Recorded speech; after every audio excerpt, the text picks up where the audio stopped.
If you want them to see something specific, you describe in detail exactly what they're going to see before you put them in position to see it. I did that with her. I said, look around in the classroom, and there is a door that leads from the classroom. When you recognize the door, nod your head, yes, I see the door. So what did I say? The door you're looking at leads to a library. You know what a library looks like.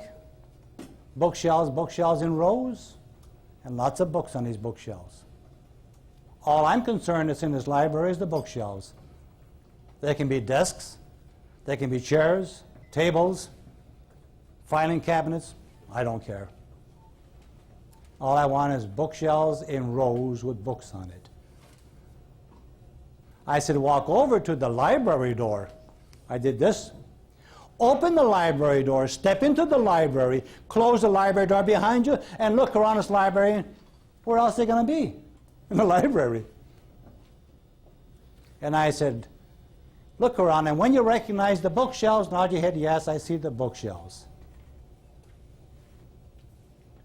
Okay? I told her exactly what she's going to see is bookshelves in rows. That's all I'm interested in. The only thing important is the bookshelves. And let me tell you something, and you mark this down. When they see the bookshelves, you're home free. Once they see the bookshelf, they'll see everything after that, no matter what you tell them to find. And you're going to tell them a lot more that's in this library.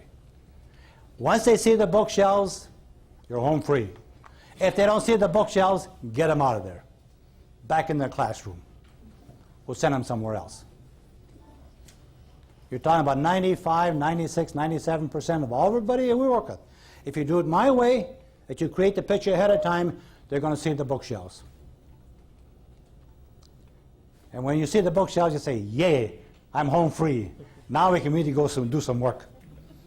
If they don't, you've got a problem. You've got to figure something else. Yes? Before she went through the door, did you tell her there was going to be a library with the rows of bookshelves, or was it after she went through the door that you said? I told her what she's going to see before she opened the door. Yeah. I said, you know what a library looks like? It's got bookshelves in rows, and books on the bookshelves. Yes? Do you concentrate on the visual part of the brain for a reason? Is that more important than, say, hearing or taste?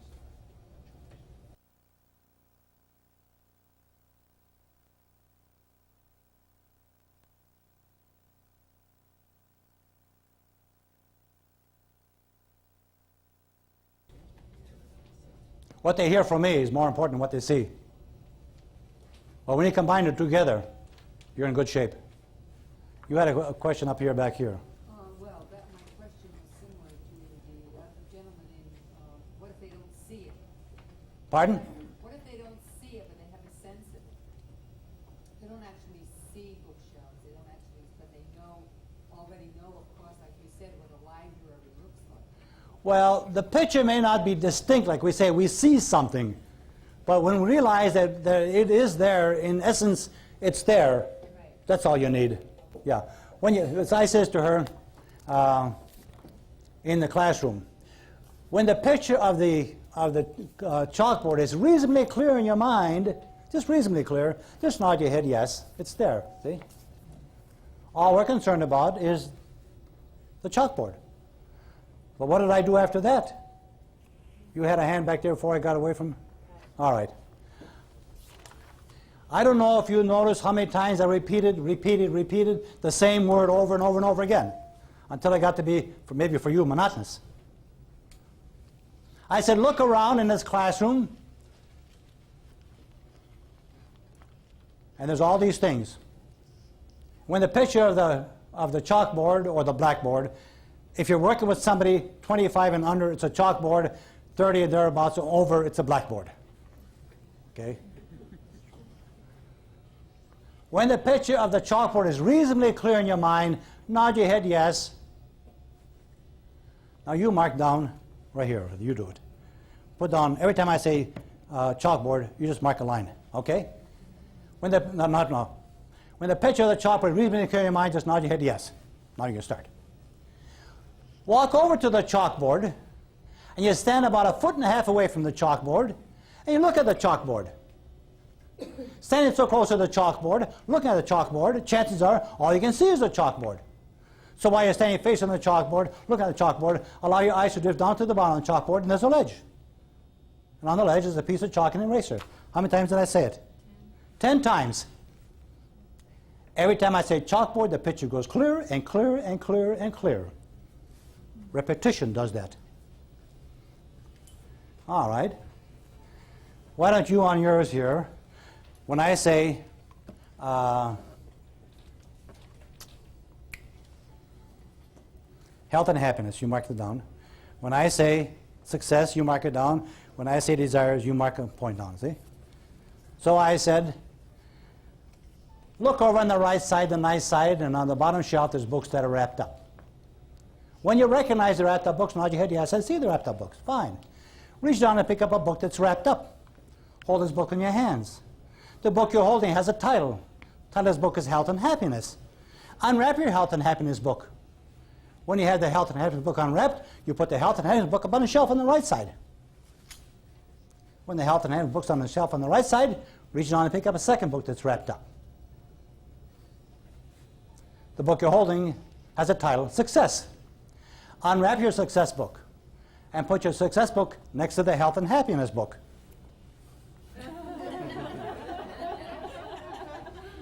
Yeah, okay. Now you got 2 books up there, Success and Health and Happiness. When your Success book is on the shelf, reach down and pick up, did you mark it down? Reach down and pick up another book that's wrapped up. This book has a title. The title of this book is Desires. Unwrap your Desire book and put your Desire book up on the shelf next to the other 2 books. Now you got 3 books up there. Health and Happiness, Success and Desires.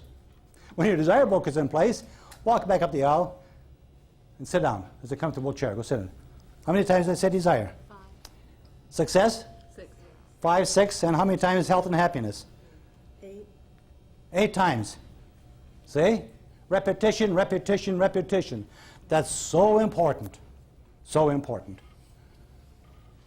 Because the more we talk about it, the more we emphasize what's important, the picture stands and stands and stands. The picture goes clearer for them. What we're talking about. The rest of it may be fuzzy. What's important we talk about. I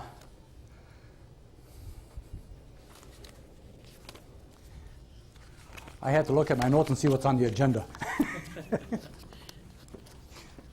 I was down in Florida several years in '86. And come Sunday, the woman says to me, "You're amazing," she says.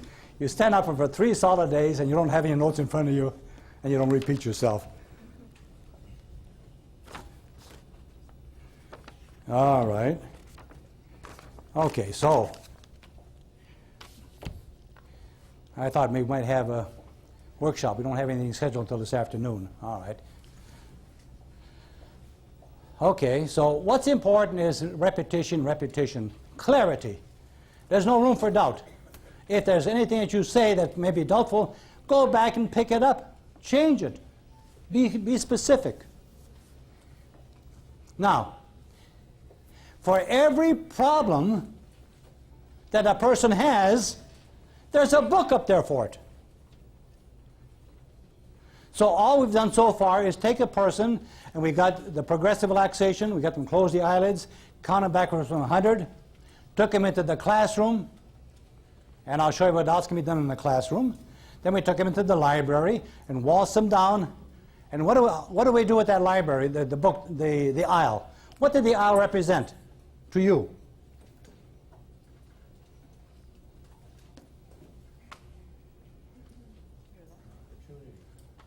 Okay. How about over? Yes? Age regression. We took them back in time. Well, I take everybody back to babies. If they're 70 or 65 or thereabouts, I may stop part way, another way, child.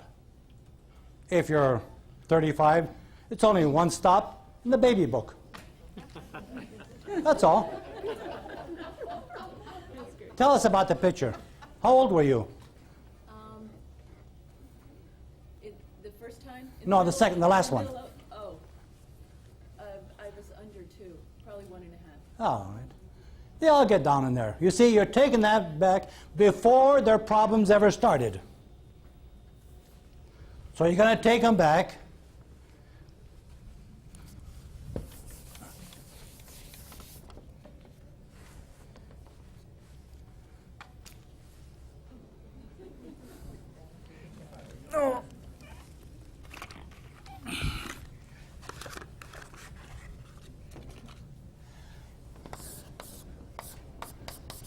You're taking it back 1.5 years.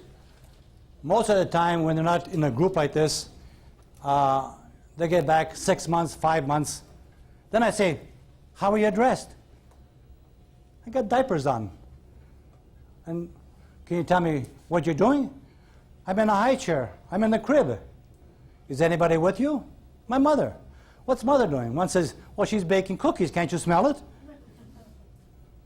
And they'll go on to describe it. If the mother is there while you're describing, they'll remember the dress they wore or how they were, what they were doing at that particular time. So you take them back, childhood. And in effect, what you're doing on the other side, you're picking up from 1.5 to today on the not so nice side. So what do we got here? We may have a stress book, have a cancer book, a pain book, an anger book, a hate book. All that information, all their experiences, all their feelings, all their emotions from that time on to the present is in that book. So what are we throwing away? The whole shooting match.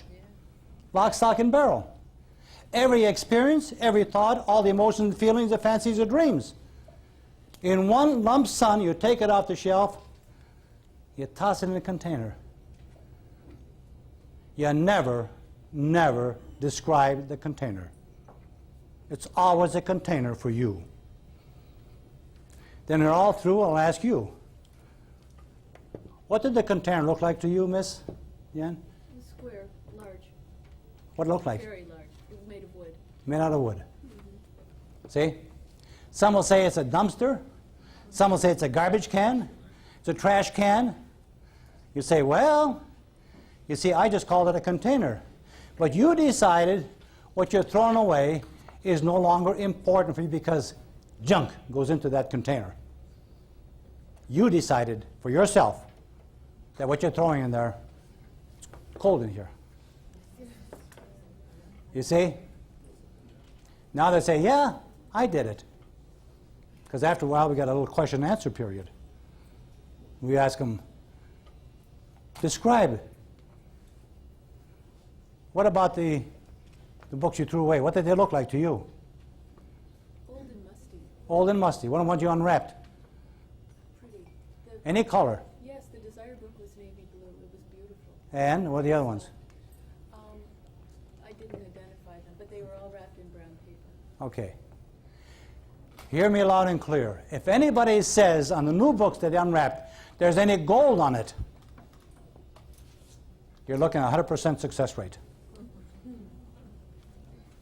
Whether it's health and happiness, success, or disease, yes? They were lettered in gold. Oh, lettered in gold, see? Either lettered in gold, colored gold, or the pages on the outside had the gold trimming on it. And you smile, and on the wall you have a picture on the back that says, if you saw gold, you got 100% success rate. And flip it back again. That's right. My past experience just tells me that. When there's gold, I smile and say, hey, we're home free. That's nice.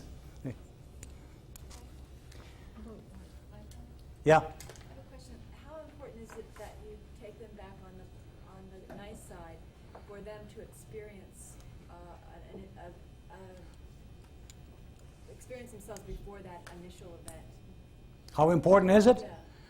Yeah. Not really important. Okay. I just was working with somebody that didn't have. I mean, she felt not desired to be brought into the world even from conception. She viewed herself as not wanted, and so. What would you do when something just ignore that? I ignored. All right. We took him back. With this setup, this kind of a therapy, you'll never ever run into a traumatic situation. Isn't that nice? You take him back as far as you want. Open a book, there's never a problem in this book. Because ahead of time you told him what is in this book. All your good experiences, good thoughts, good feelings and emotions. They're all on the other side. So, you know, a lot of people go back in time and they run into a traumatic situation. And the person goes bananas and scream and holler. Never had this problem with this setup. You take him back always on the nice side. And you never, don't you ever, and again I repeat, don't you ever open up a problem book. Because you do that, you open up a can of worms. Yes? Michael, when you said to me we're not going to discuss what the problems are, that wasn't just because this was for demonstration purposes. You do that with everyone? Everybody. Okay. Oh, all right. So you open up the nice book. All right. Tell me, young fellow. Suppose they open up a book and there's nothing there. What does that tell you?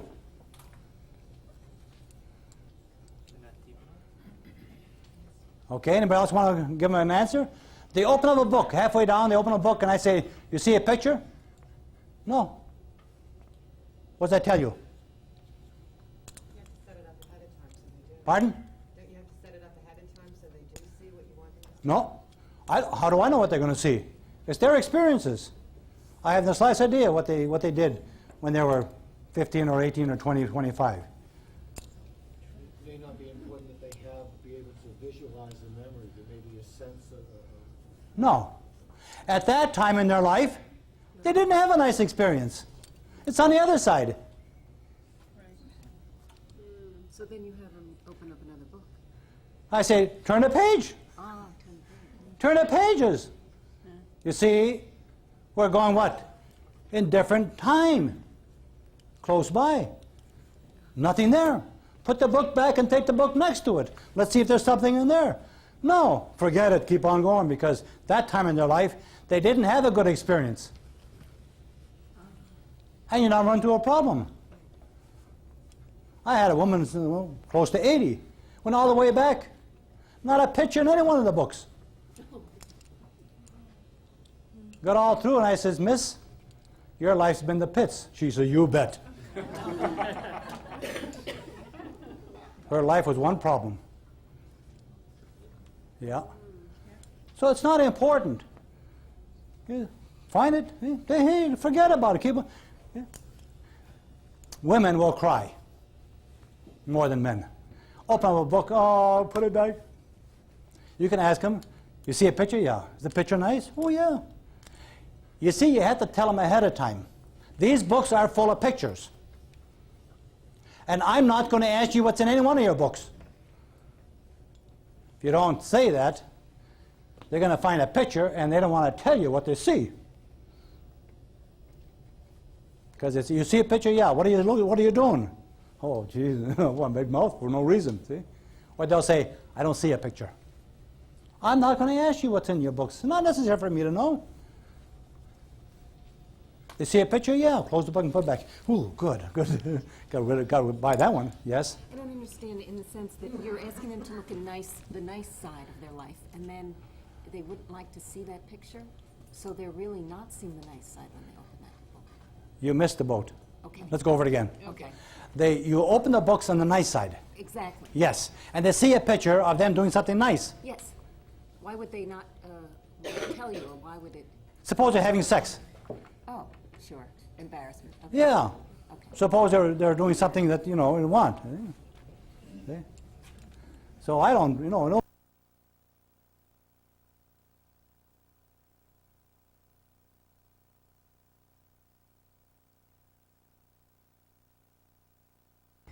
You get down to the baby, you can say, okay, about how old are you in that book?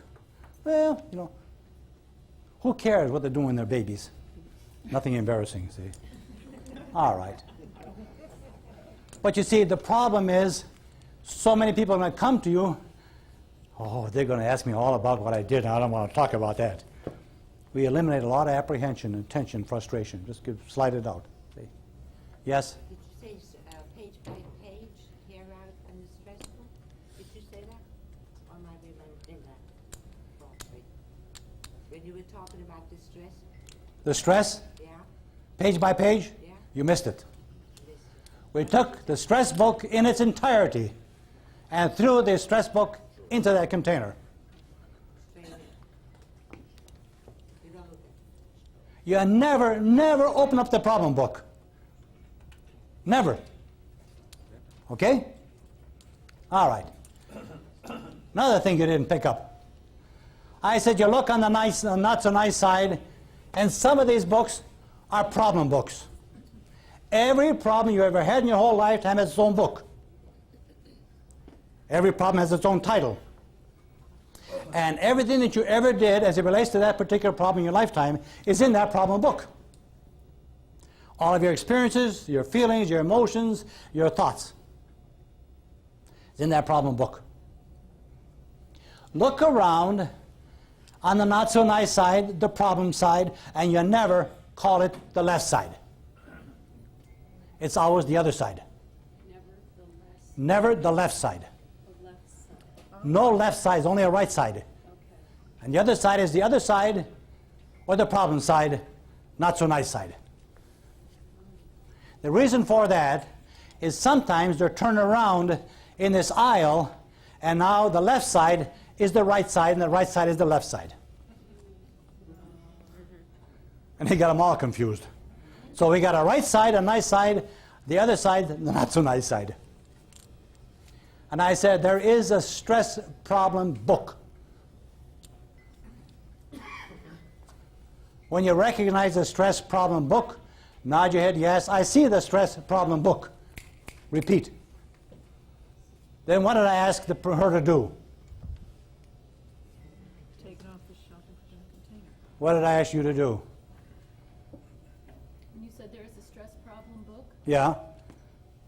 take it off the shelf. Take what? It? What's it? Oh, take the stress problem book off. I the didn't shelf. say that.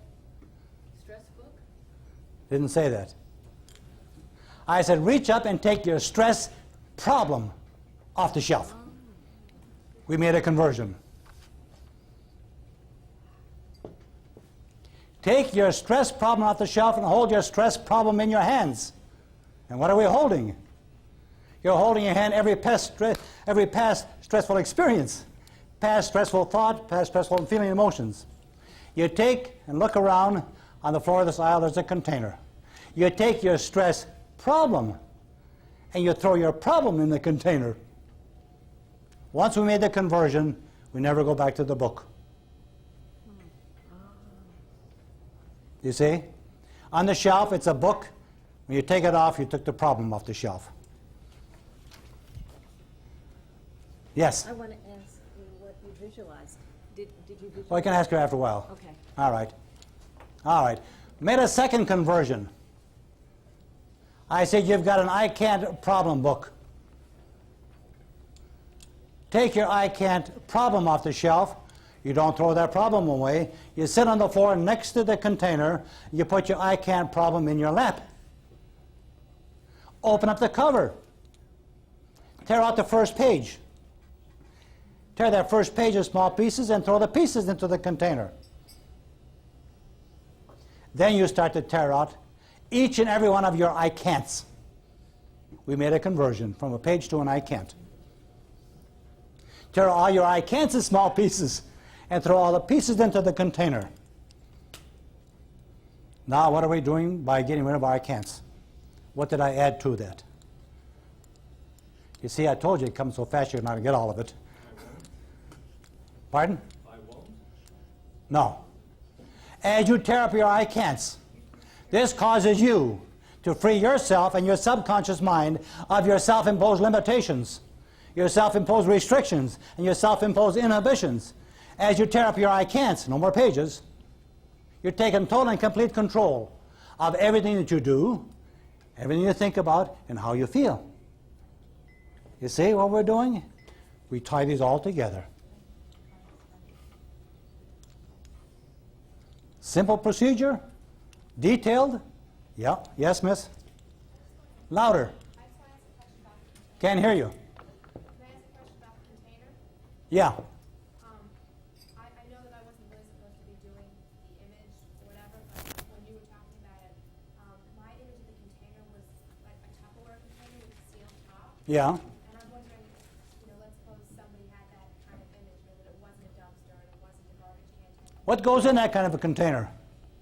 things that you save. Well? Or like things that you want to keep fresh or sealed, or, so I was just wondering what the images of that, because I actually had images of ripped things, but it was in a container with a top on it. So I'm just wondering if somebody had the same image, what similar things. Did your container go out to the door? Yeah. Did it? Did I throw it out the door? Did the container go out the door? You shook your head yes with the question mark. Yeah.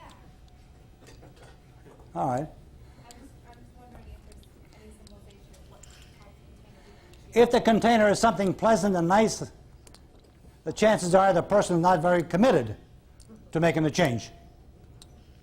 They have to, in their mind, have to say, what I'm throwing away is some garbage I want to get rid of. You didn't come in for therapy today. You weren't committed to get rid of some of your problems, so your container was a nice container. Okay, all right. So that's why I say after a while you ask about the container. If they say, well, something beautiful, you say, you think? If the container is something you want to keep, they weren't committed. You're not going to be successful in the therapy as you like to be. Got to get them back in again, do some more work with them. But I would say offhand the last 15 years, there's only one that I knew that had a container that was reasonably something you want to keep. You had your hand up. Oh, I was thinking it was a Tupperware container, had the same image as that young lady, and it had insulin in it, but it belongs to someone else. Oh, okay. Something like that. All right. Somebody had a... I had a question about the I can't pages, and are you asking them not to read the I can'ts that might be there, that they're ripping up? If they want to read them, they can read them. I don't ask them to. I don't ask them not to. We get the excuse book up there too. You may recognize some of your lousy excuses. And a big smile. Yeah, I see some of them. But you see, those are not events. Those are not emotions. So you don't run into a traumatic event that way. You had a hand up here? Okay. All right. Yes? Does it vary with the people that you work with, how often you have to do something like this? In other words, with some, do you sense that there's a major shift in their life outside right off, or how often do you have to have them come back and do this a number of times? Normally, for emotional problems, phobias and weight and smoke and so forth, one session, the second session teach them self-hypnosis, third session bring them and see how well they're doing in self-hypnosis, should take care of most of them. I don't care what's the most traumatic phobias. I had a guy come in and see me, and he was seeing lady psychiatrist. 2 years, once a week, for 2 years, suffering from agoraphobia. Couldn't go outside, couldn't be alone, couldn't stay home alone, couldn't walk in checkout counters, couldn't go to McDonald's alone, couldn't go anywhere alone. 2 years, pardon me, 7 years. He treated for 2 years with this lady. He came in to see me with his father. We had a session, and I went outside to my mailbox and got my mail, and I says, come on, Daryl, come on out. Walk to the corner. Come back, I says, walk to the other corner. Look at the landscaping, look at this and look at that and so forth, and come on back. Whistle while you're up there. Walk back in, and Father says, where's Daryl? I says, taking a walk. He says, you're crazy. He can't be left alone. Looked outside, he says, my God, I don't believe this. Come walking back in again. Just like that. 2 years, once a week, 50 minutes, $125 a session. $6,000 a year. She lost because Daryl was cured. Somebody had a hand back there? If there is a specific problem that you want to focus on, do you then, as for example, that particular phobia or some other issue, would you then direct the person to deal just with that problem rather than a library full of problem books? No. Every problem has its own book. Every problem has its own title. They came to you for a problem. That may not be the only problem they have. So I says to her, they'll come to you. You got a stress, a smoking problem, or an elevator problem, airplane problem, weight problem. You deal with that problem specifically. Then look around. You may have some other problems. Look around. Every problem has its own book, every problem has its own title. Take your problems off the shelf and throw your problems in the container. They're problems they're throwing away, not the books, they're problems. You see, we have one problem, and that one problem may have what we call initial sensitizing events. It has symptom enhancing events, symptom intensifying events, and what you're doing is you're getting rid of all these associated problems that may be with this particular thing. Or they may have some other problem they don't want to talk to you about. They'll take care of that. So when you say, you got some more problems, go look around. I'll tell you what you're going to do. You're going to take care of these people. You'll make them totally different people. Nice people, relaxed people, comfortable. They came to you for a problem, you get rid of all their problems. That's right. This woman that didn't find a nice picture in the whole side, about 3 weeks later, I got a call from the daughter. She says, my name is so-and-so, and you took care of Mrs. So-and-so, and that's my mother, to quit smoking. And I said, if you say so. She said, yeah. What the hell did you do to her? Oh my God, what happened now? And I said, why? And she said, my mother came over last Sunday for dinner. First time in my 52 years I enjoyed her company. She sat down and we had a nice talk.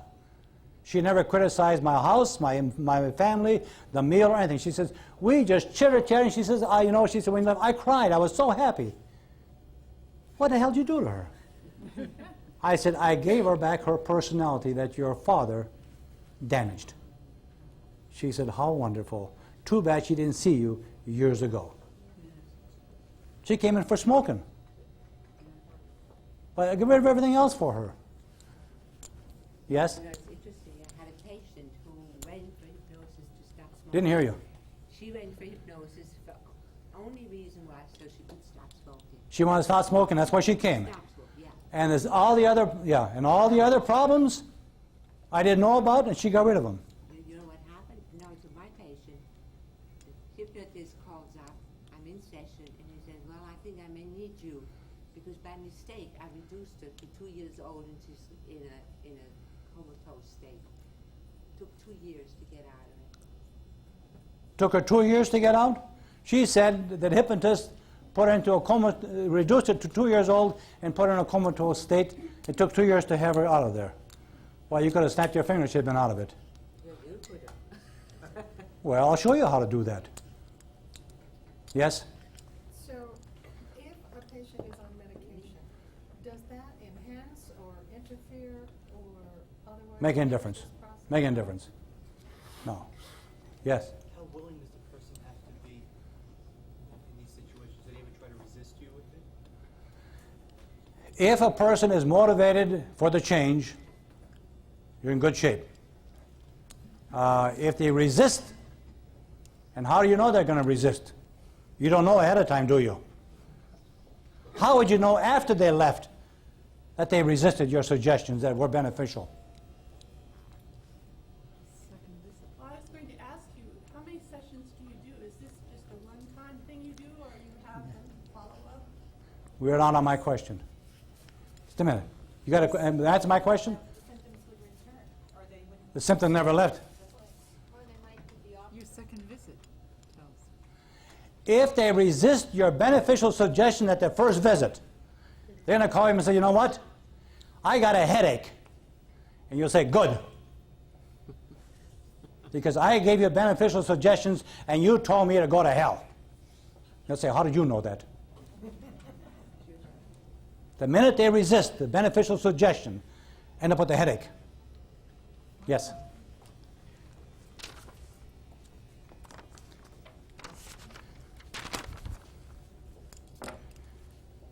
All right.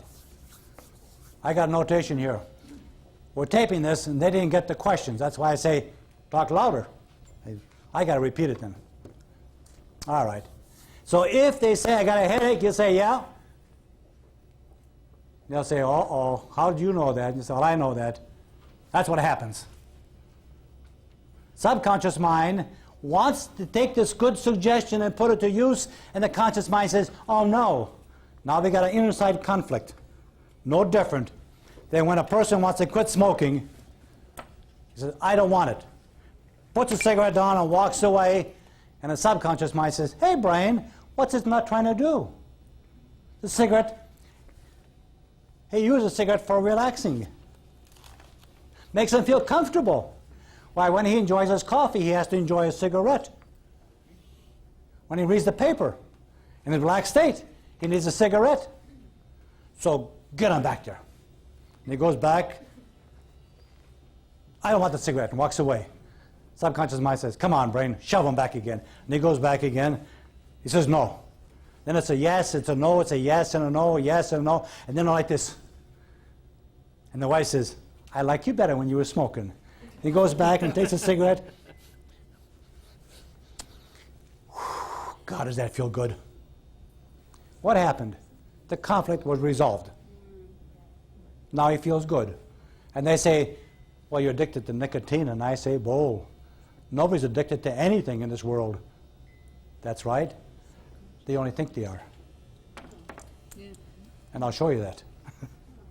You think I'm nuts, but it's okay. All right. It's 12 o'clock. Let's take a break. And we'll come back this afternoon.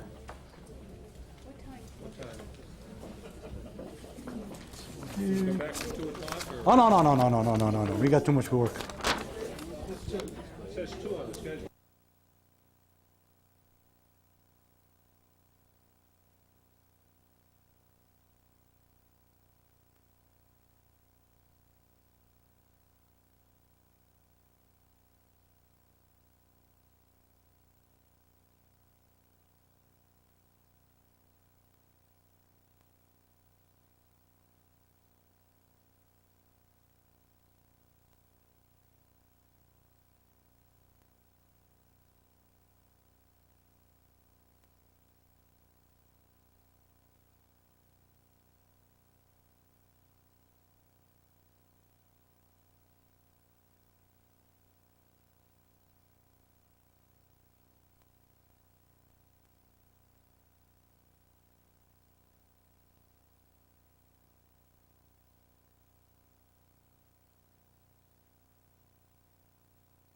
So I was at a luncheon.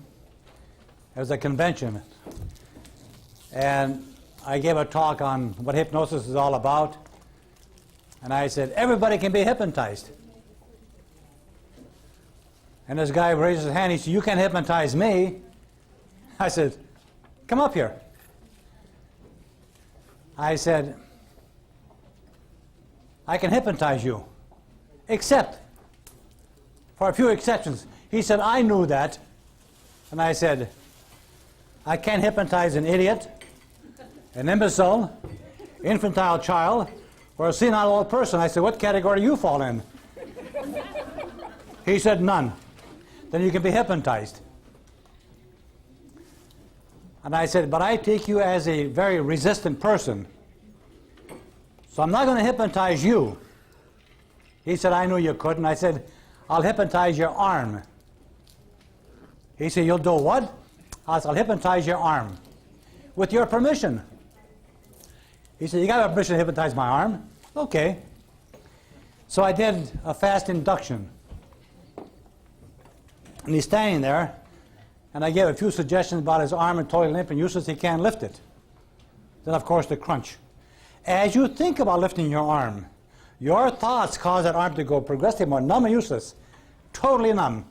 Just like it's nothing but a piece of a statue arm sitting there. And you know nobody can move a statue arm. It's solid. And he smiled, and I says, I can do this, but you can. He said, oh, yes, I can. I said, I can do this, but you can. He says, oh, yes, I can. What the hell did you do? I told you hypnotize it and go sit down. So he walked over and sat down, and he went like this to get his arm up on the table, and he couldn't. He went and put it on the table. Guy behind him tapped him on the shoulder, and he says, George. He turned and it fell off the table. He says, you fixed your arm? He said, yeah, but he didn't fix me, just my arm. So he came back, and I said, well, I said, I'll tap your arm. I said, then you're no longer hypnotized. Back in the conscious state. Everything was okay, see? He come back, he says, I told you couldn't hypnotize my arm. Couldn't hypnotize me. So it's kind of strange, you know. Are we, yes? I couldn't hear very clearly this morning about the gold book. I didn't use that whole, or gold in the book. Gold. You suggest? If you unwrap a book, and if the book has any gold on it, lettering, binding, or on the pages, then you can smile because you're about home free and your therapy is about 100% successful. You see, in their mind, when they put gold on that book that they have unwrapped, for them, very valuable. They're committed. And they look at it, oh, my book, all gold. But you don't make the suggestions in your induction? No, I just call them books.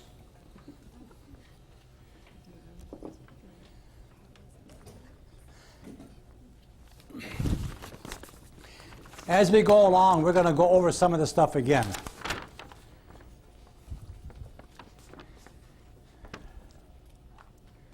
All right, we're going to talk about suggestibility tests.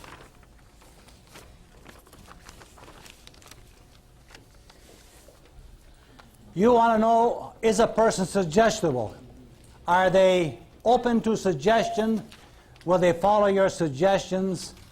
Are they good subjects? Normally, all of us are fairly good subjects. But there's the extremes. Some that you can put in a deep state of hypnosis just by snapping your fingers, they'll just drop down. Others you have to work and work and work. Everybody can be hypnotized if you just close the eyelids. That's the start. They've entered into a slight state of hypnosis. Question, how deep do you put them? It might be a progressive relaxation, may be adequate. You might have to do 1 or 2 deepening techniques. You might have to do 3 or 4 deepening techniques. Some people you can do only 1 session, and some people 2, maybe 3, maybe 4, maybe 5. Don't know. I'll give you an extreme. We did an orientation class explaining what hypnosis is to the people out of Sun City, Arizona. And Sun City is where you go to retire before you die. And they're a little bit my age, ready to go. I had a woman come in. She came in after the orientation for a session. And I said, let's call her Mabel, I don't know what her name is. I said, sit in the chair, Mabel, and we tilted the chair back. I said, now close your eyes.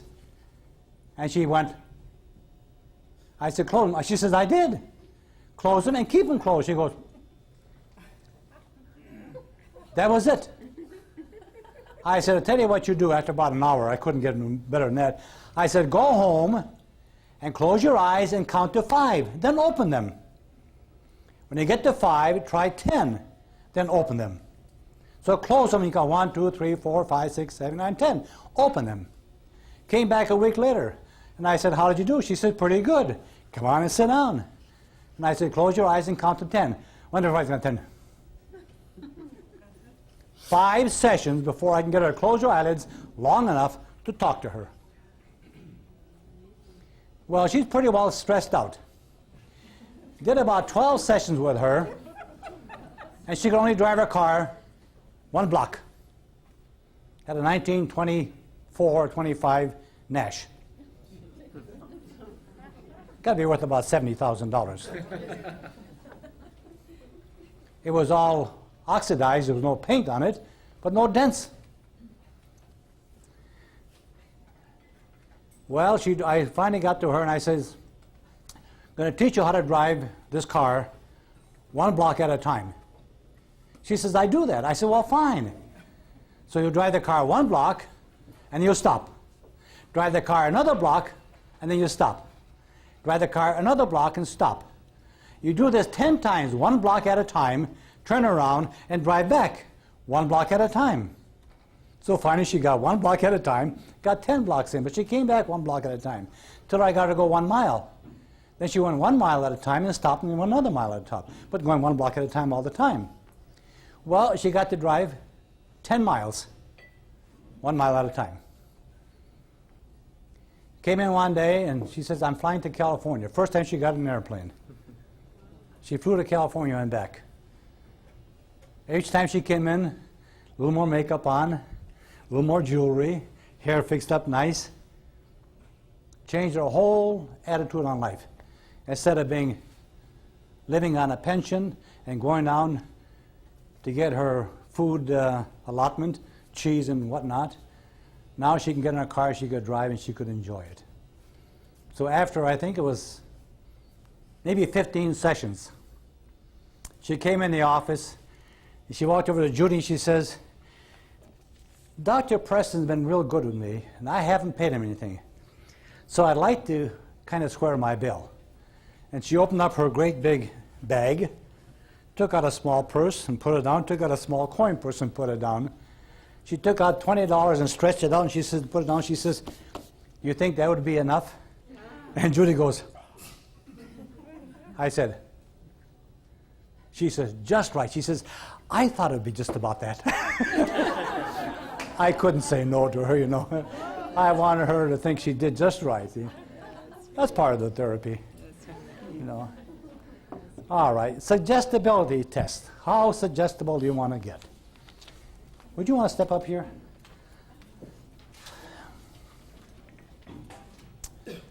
All right. Let's get over here. Okay. Why don't you face that light wall over there. All right, what I'm going to do is give you a couple of tests. Okay. I'm not going to hypnotize you. All right? Okay. Okay. So I'm put my hands on your shoulder nice and easy and ask you to lean back into my hands. Come on, lean back into me. Keep coming, come on. Okay, all right, stand up nice and easy. Now, would you just nice and easy fall back into me? You see, I'm big enough to hold you up. Now you look straight ahead. I'm going to put my hands out in front of your face. As I draw my hands back, you find an invisible force pushing you back. The closer my fingers come to your face, the stronger the force. And feel the force begin to push you back, back, back, back, back. All right. Okay, turn around. Put your hands on mine, palms down. This is a test of concentration. I want to see how well you can think. I'm going to ask you to think about your shoulders and relax your shoulders. Think about your arms and relax your arms. Make your arms so limp and so rested that when I let go, I want them to fall at your side. Think you can do that? Mm-hmm. Okay, all right. Take a nice big deep breath. Hold it, and slowly exhale, let the shoulders come down. Hey, that's pretty good. Close your eyes this time. Take a nice big deep breath. Hold it, slowly exhale, let your shoulders come down.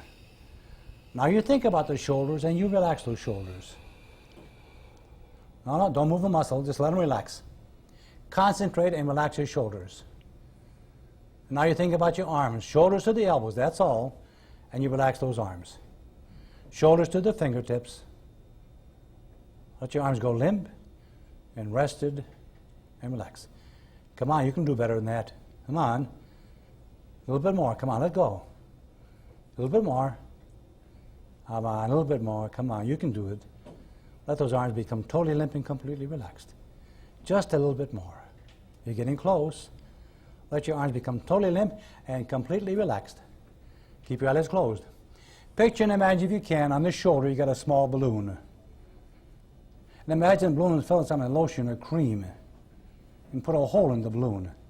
Imagine you experience the sensation, the feeling of this lotion slowly flowing out of the balloon onto your shoulder and over your shoulder down your arm. Now you know lotion penetrates and soothes and comforts. Imagine this lotion slowly flowing down. Let's call that lotion relaxation. Whatever it touches, it relaxes. Slowly flowing down your arm, deep inside, touching, soothing, and caressing all the muscles. Each and every nerve, the tendons, the tissues, all the way down to the elbow, slowly flowing down past the elbow, over the skin and deep, deep inside. Soothing and caressing, resting, relaxing all the way down to the wrist. Pleasant feeling flowing over the back of the hand, the palm of the hand, dripping off the end of your fingertips. So you let this arm become totally limp and completely relaxed. Yeah. So understand, each and every time I suggest relaxation, you do relax pleasantly and comfortably. And later on you find I suggest relaxation cause your eyes to go tired and the eyelids heavy. Cause your eyes to close and cause you to relax.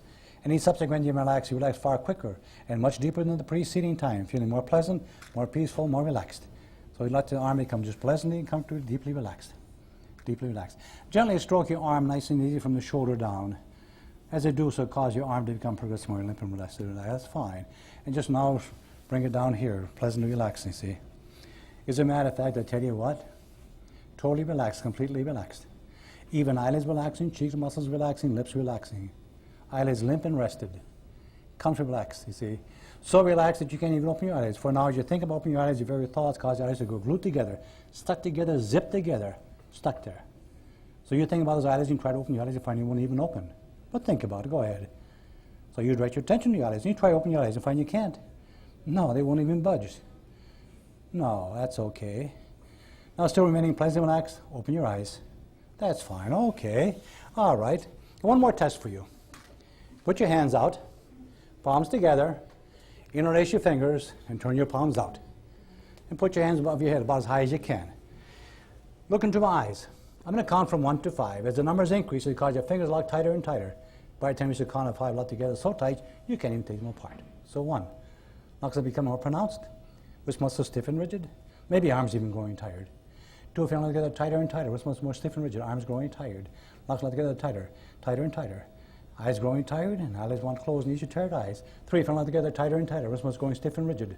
4, feeling together so tight they won't separate. 5, try to take your hands apart and lock together tight. Try to pull them apart, lock together tight. Try to pull them apart, lock together tight, tight. Now bring your arms down. To bring your arms down and cause the muscles to relax. Cause your eyes to relax, eyelids relaxing.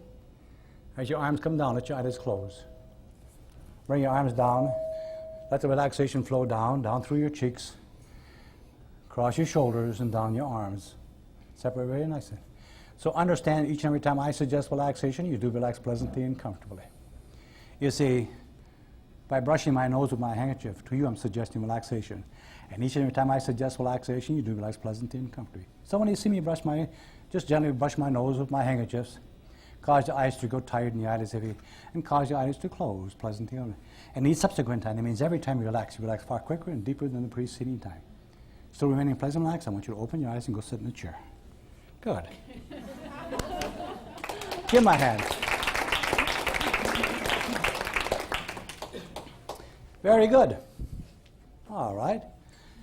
3, suggestibility tests. Very simple. How about you, young lady? You want to come up here a minute? I'm not going to hypnotize you. Really, I'm not. Okay, stand right here. Look over this way, over here. Let's do it this way. We're just going to do this way backward test, okay? All right. Nice and easy. Lean back towards me. Come on. Lean back. Come on. Keep coming. Keep coming. Okay, stand up straight. Now, nice and easy. Just kind of fall into me. Just fall back. You see, I'm big enough to hold you up, too. Now, you look straight ahead. And put my hands out in front of your face. As I draw my hands back, you find an invisible force pushing you back. The closer my fingers come to your face, the stronger the force. and feel the force begin to push you back, back, back, back, back, back, back. Okay. Now I tell you what I'd like to have you do. As you start to fall back, you try to lean forward. Not until you start falling back, okay? You see, you're going to come back whether you like it or not anyway. I'm going to put my hands out in front of your face again. As I draw my hands back, you find the invisible force will turn it on stronger. And now the pressure is stronger. Closer it comes, the stronger it comes. Pushing you back, back. You try to push forward and push you back anyway. Push you back, back, back. Okay. Go sit down. Hey. All right. David, you want to come up here? The big guy. So for you ladies, have to work on somebody big, pretty hard to do it. I might be able to work with him. We'll have you look this way. All right. Show you a couple of tricks. No, tricks you don't get hurt. You're going to do this. You put one toe between the heels, like this. You see? And the other leg, you turn sideways. Gives you a brace. So one is forward and one is sideways. You got something to hold you. If you put side by side and you come back, both of you are going to go on the floor.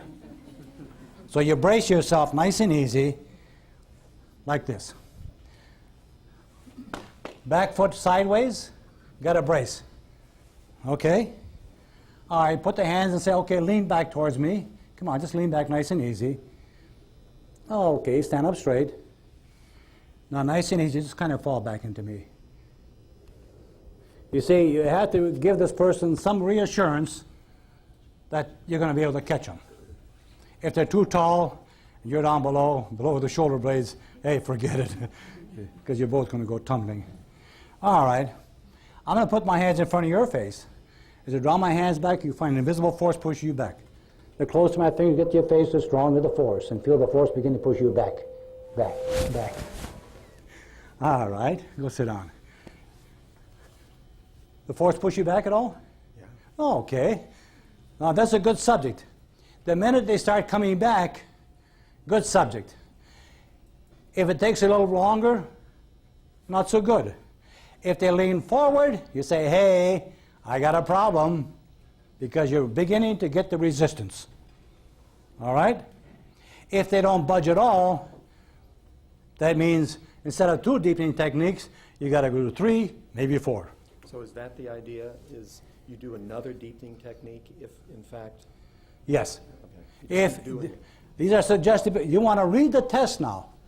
So if, in his case, he started to go like this, and I didn't think he was coming back right away, then I got closer, and he started coming back. I said, yeah, that's pretty good.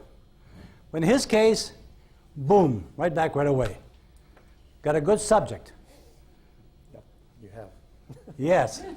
You see? You read the test. What are we doing this for? I want to know something from the test. This is what you're doing. Okay, the second test is real easy. Let's get somebody from back there someplace. You want to come up here? We're going to do that relaxation, the hand test.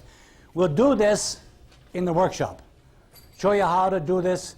We'll go through it step by step by step. All right. Now, you see, I do the challenging.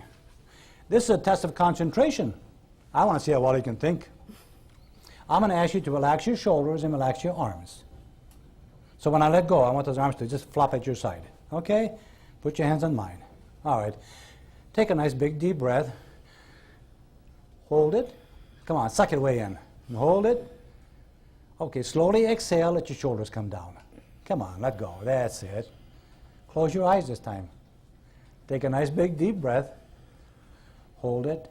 Hold it. Slowly exhale and let your shoulders really relax. Come on. Let the shoulders go limp and rested. Now you concentrate on your arms. Only from the shoulders to the elbows, that's all. And relax those arms. Shoulders to the elbows, that's all.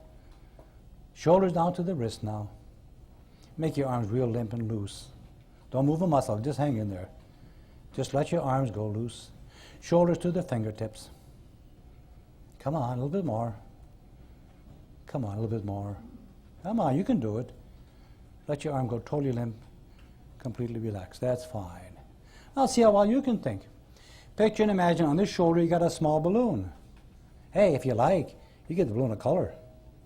Imagine balloons filled with something like cream or lotion. And put a hole in the balloon.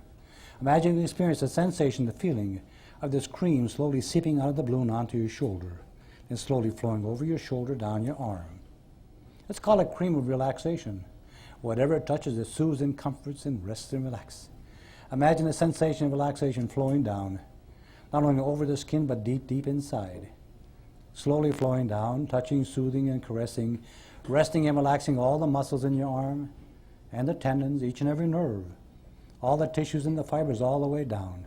Slowly flowing down, all the way down to your elbow, flows past the elbow again, over the skin, deep, deep inside, caressing, soothing, everything in its path as it flows downward, downward, down to the wrist. And imagine the sensation flows over the back of the hand, the palm of the hand, right to your fingertips. So think about your arm from the shoulder to the fingertips. Let your arm become totally limp and completely relaxed. And relax the other one. Each and every time I suggest relaxation, you do relax pleasantly and comfortably. And later on, I suggest relaxation, cause your eyes to go tired and your eyelids heavy, and cause your eyes to close and cause you relax. Each subsequent time you relax far quicker, much deeper than the preceding time. Feeling more comfortable, more pleasant, more peaceful mind and body. Okay, still remaining pleasant and relaxed. Open your eyes and go back and sit down. Very good. Okay. All right. You see, I just keep chattering. Gotta talk, talk, talk. You don't have to talk fast as long as you keep on talking. As long as I'm talking, they can't think on their own. So I just keep talking, keep talking, keep talking. Okay, we want somebody else for the fingers over. Somebody want to volunteer for that? All right, come on up. Okay, nice little test. No, stay right there. Put your hands out, palms together, interlace your fingers, and turn your palms out. Then put your arms about your head, about as high as you can. Look into my eyes. I'm going to count from 1 to 5, and as the numbers increase, cause your fingers to lock tighter and tighter. By the time you count to 5, lock together so tight you can't take them apart. So 1. Must become more pronounced. Fingers lock together tighter and tighter. Maybe arms growing tired. Fingers lock together tighter and tighter. 2, fingers lock together tighter and tighter. Wrist one's going a little bit stiff and rigid. Arms growing tired. Must become more and more stronger. Like they're glued together, stuck together. And as your fingers lock together tighter and tighter, cause your eyes to go tired. Cause your eyes to go heavy with relaxation. Fingers lock together tighter and tighter. Wrist one's going stiff and rigid. Eyes growing tired. Eyelids relaxing and closing. Pleasantly relaxing and closing. 3, fingers lock together tighter and tighter. Wrist one's going stiff and rigid. Lock together tight. 4, fingers lock together tighter and tighter. 5, fingers lock together so they won't separate. Try to pull your hands apart, pop together tight. Try to pull them apart, the phone going to come. Try to pull them apart. Bring my hands up here nice and easy. So grab your hands and put your arms down nice and easy. Pull your arms down, cause the muscles to relax. Cause your eyelids to relax pleasantly and comfortably. Pull your relaxation down into your neck, cross your shoulders and down your arms. Lock in there, that's fine, you see. Comfortably. Okay, go and sit down. All right. Very simple test. Guess what I just did her? Everybody else. Why don't you just together and put your hands like this here and turn your palms out. Put your arms about your head as high as you can, way up. And you try to pull your hands apart, lock together tight. Try to pull them apart. Yeah, difficult, isn't it? In that position, you see, it's hard to pull them apart. And they think you did something to them.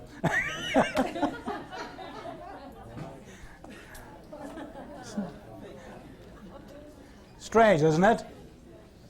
Yeah. But you can do it. You can. But understand, the more difficult it is for them, because you said they can't take them apart, that makes them more suggestible. You say, hey, if they doesn't go apart, yeah, they're in pretty good shape. So we didn't play any games with them, any tricks. We put them in a position where it was difficult. Yes?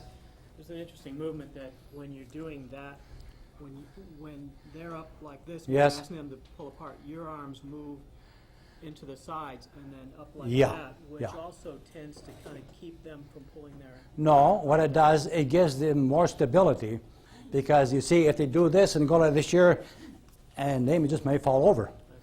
So when the arms come up, you put your arms right behind the shoulder blades, and then slowly bring your hands up to the muscles, and you grab nice and tight, and you bring them down. Okay. All right. But that gives you an idea. Are they suggestible? Are they going to be more inclined to follow your suggestions? Now, suggestibility tests can lead into hypnosis.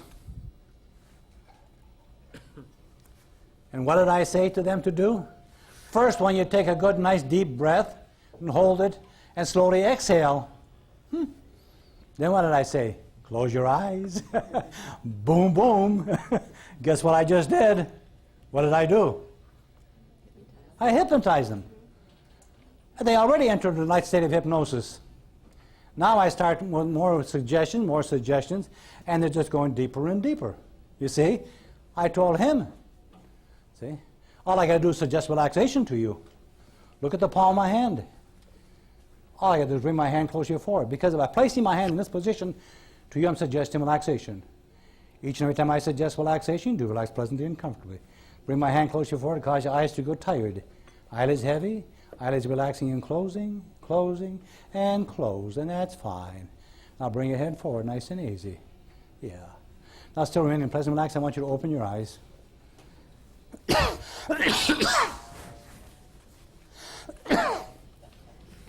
I lost my chalk someplace.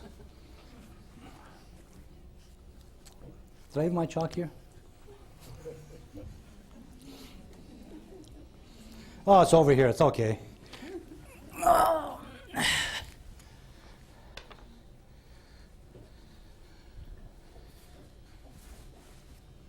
Didn't take much. Post-hypnotic suggestion for reinduction. All I'm going to take, 2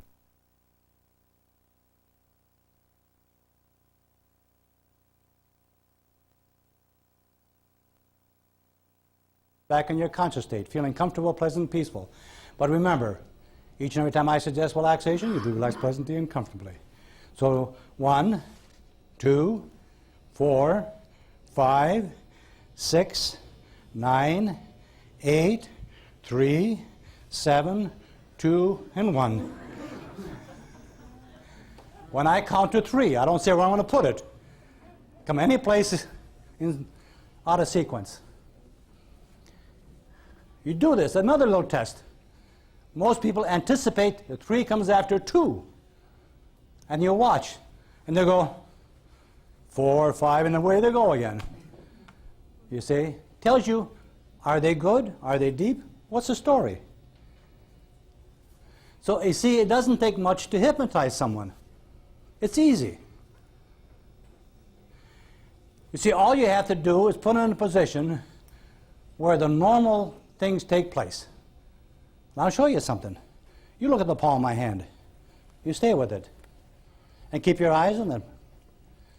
You see, as I look at the palm of my hand, cause your eyes to go tired and the eyelids heavy. As I lower my hand closer forward, cause your eyes to go more tired. Eyelids pleasantly heavy with relaxation. Before my hand touches your forehead, your eyelids do close and you do relax pleasantly and comfortably. But I tell you what you do. You think about your arms and relax your arms. That's all the muscles from your shoulders to your elbows to your wrists to your fingertips. You make those arms of yours totally limp and completely relaxed. As you allow your arms to relax, it also causes your eyes to go tired. And eyelids relaxing and pleasantly relaxing and closing, closing, closing, closing, closing, closing, closing, closing, and let them close. Close them. Keep them closed. And that's fine. Now don't open your eyes until I ask you to. Even when it's necessary for you to answer my question, you just keep those eyelids closed. Still remaining pleasant and relaxed, open your eyes.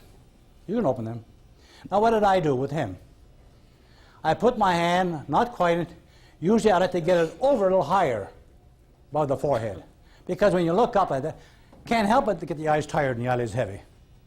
You see, the eyes want to close every 5 seconds. And you're looking up like this, and the eyes are getting tired, you're getting blurred vision, muscle fatigue. Eyes want to close. And you bring the hand down, you see, what am I doing? I'm now invading his space. He don't like it. No place for him to go but close his eyes. So if they don't close by themselves, Put your hand on the forehead and the eyelids, keep them closed. You'll find a resistant person will go like this and try to keep them open. Put the hand on the forehead, like that. Now keep them closed and don't open them until I ask you to. You pull your hand away, eyelids open. I said, didn't I tell you to keep them closed? Now close them, leave them that way. You understand me? Take charge. See, they don't know they've been hypnotized, but you do. And you just keep on from there. Some people are resistant, some are not. Whatever it takes to get the eyelids closed, you did your job. All right? Yes? It seems to me that the testing is also, it's both testing and relaxing. In other words, both things are happening at the same time. Yeah. There's another thing that's in there. All and everything that you do in your sessions, you're getting the individual to realize their expectations.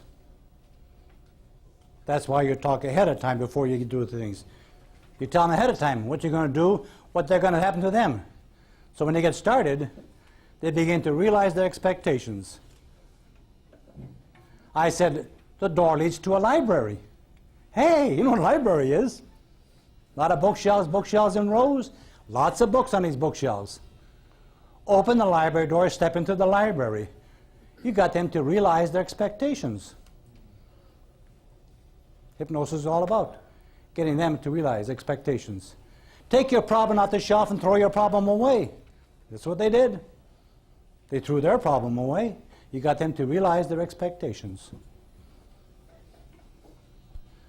All right.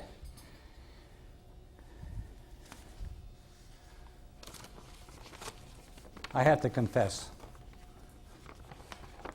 I had some tapes with these suggestibility tests on them. I forgot to pack them. Being the kind of a jerk I am, I'll send you one. With all three of these on there. So you'll have them. When I get back to Phoenix, I got 60-some tapes or 50-some tapes to send out at $2 a piece. It'd been a lot cheaper to bring them here. But I tell you what, as long as I had them made, and somebody at the end of the seminar, close to the end, you're going to fill out what I call an evaluation sheet. And one of the questions is, what recommendation would you make for other seminars to make it easier and more comfortable? And somebody says, could you put that on tape for us? I thought it'd be a good idea. So then I made them and I passed them out. I did a lot of things, you see. My whole registration book is still in Phoenix with all your names and your so forth on there. And I just called and I got my neighbor over there, and she's federally expressing it to me, so I get it tomorrow. But somebody called and couldn't make the Syracuse seminar, and it's two people, and one couldn't make it, and she said, does he get a refund? And I said, yeah. So 3 o'clock in the morning, I got up. I had all things in my mind. I reached over and took that book, and I went over, made out a check, and put it in the mailbox. It would go. I forgot to put it back in my baggage, so I left it there. See. Took her 10 minutes, 15 minutes to find it. All right, so we got suggestibility test. There's a lot of other suggestibility tests, all kinds of them. You can put your fingers together like this, interlace your fingers and put them out and bring them out. And you make suggestion that fingers come tighter and tighter and tighter and closer. Then they come together and they won't pull apart. We can discuss some of those later on. There's another one. How about you, young lady? Come up here. Get another little test. Very simple little test, nothing to it. See how well you can think. What all of this amounts to is how well can they picture, how well they can visualize, how well can they create an image. Or get on this side and face this way so the light isn't in your eyes. Okay. Put your hands out, one hand up and one hand palm down. Okay. Together.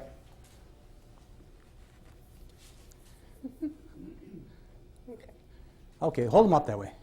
Close your eyes. All right. Keep them closed. I want you to picture and imagine in this hand right here, I'm putting in a nice big book the size of a dictionary. Big book, dictionary, big one. Big one. And imagine on this one here, I've got a stick underneath it. And the stick starts to push it up, up. We'll put another dictionary on top of that one. And one more dictionary. The stick pushing higher and higher. I'm growing tired. 3 big dictionaries on it. Big ones. And one more dictionary. Oh my God. Huh? And a stick pushing up, up, up, up. Okay, open your eyes. Where your arms are. Okay. I'll sit down. You see, think about a big book on there and another one and another one. You're using your imagery to create a body response. All right. Lots of suggestibility tests. Hey, make up your own. Think about some goofy idea. Doesn't have to be reasonable. I have a question on that though. Does the client have to really believe in it? In what?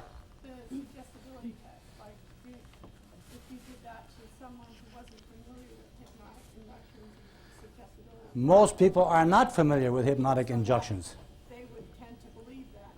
They will tend to respond without even thinking about it.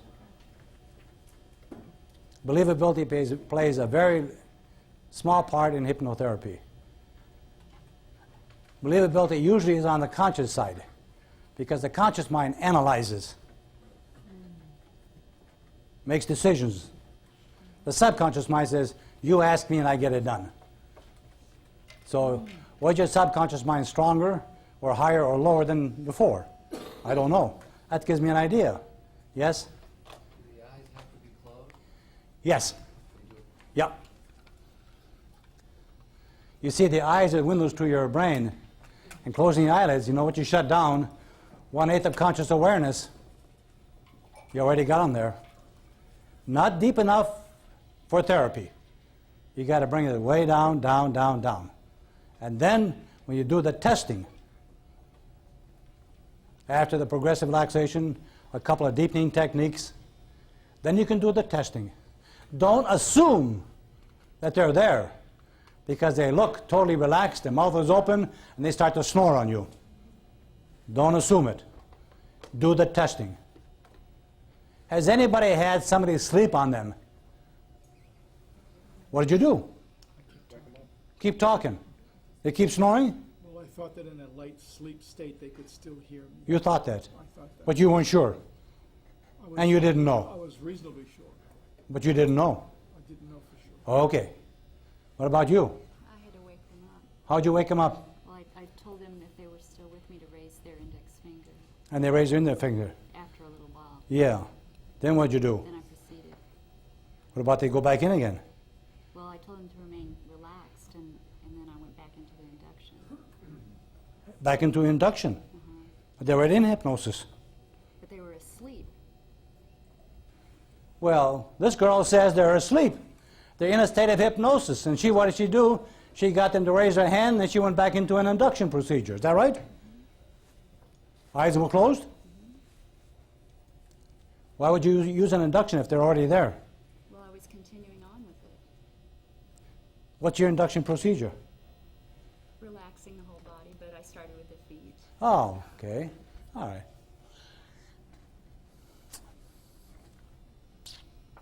Let's get somebody else up here.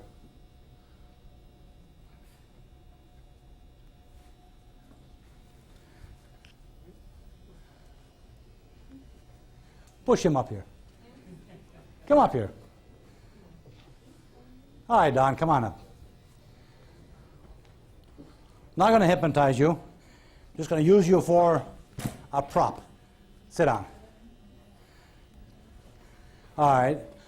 Assume, for example, that I already hypnotized him and he's in a deep state of relaxation. Eyelids are closed. Keep your eyelids closed. All right. And he starts to snore on me. Okay, kind of make believe you're sleeping.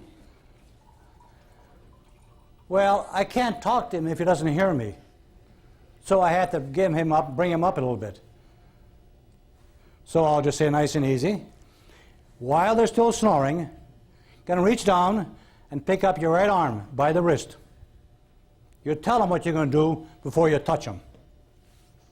And reach down and pick up your arm by the wrist, nice and easy, and gently lift that hand up, nice and easy. Let me just lift it. As I lift that arm nice and easy, it causes the depth of your relaxation to elevate. A little bit more, a little bit more. And when you're with me, just nod your head that you're still with me now. That's fine. Now I'm going to extend your arm nice and easy.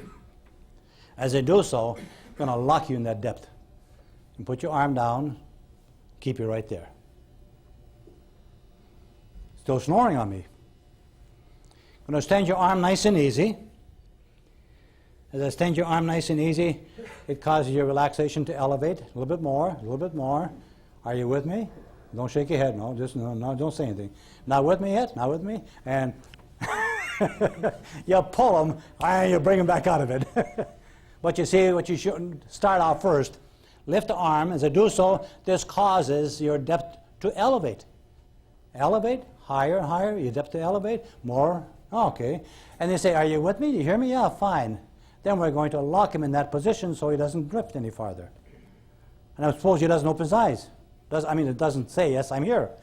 Then what you do is just wake him up. All right, now go sit down, thanks. You see what we're doing?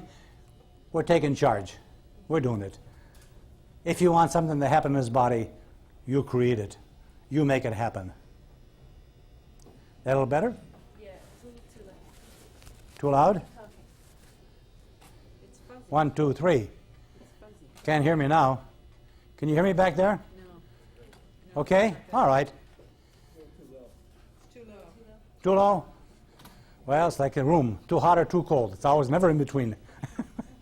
All right, 1, 2, 3, and how's it better? Izzy, can you hear me back there? Mitzi? Oh, you had a hand up? Yes, so you're saying that when someone falls asleep. A little louder.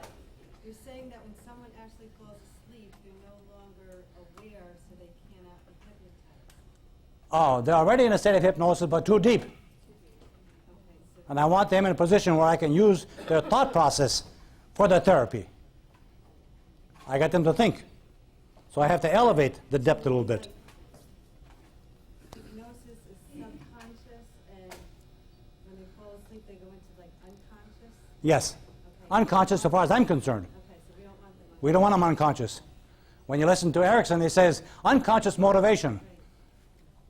I had a fight with Milton many years ago. I said, why do you call it unconscious? You call what you want, I'll call what I want. Yeah. And Gil Boyne in California, he calls it a hypnotic trance. Can't get them to change. Maybe I can get some people to change their ideas. Yes? With the population I deal with, I'm concerned about like touching or I work with... Everybody gives me that baloney. Okay, well, I'm afraid to touch somebody. What did I say to him? I'm going to reach down nice and easy before I touch him and pick up your arm by the wrist nice and easy. And slowly and gently you pick it up and bring it up. If they're concerned about it, they'll pull their arm away. Don't touch them. You might want to ask them ahead of time. It might be a reason for me, sometime during the course of this session, to kind of gently touch you on the hind or maybe on the forehead nice and easy. Would that be a problem with you? If it is, let me know right now. If they say yeah, forget about it. Find out in advance. Talk to them. But before you touch, I will say, I'll do this. Do you generally work with most of your people with suggestibility before you actually do the hypnosis? Do I work with most of the people? I work with everybody doing suggestibility tests. Everything I do with everybody.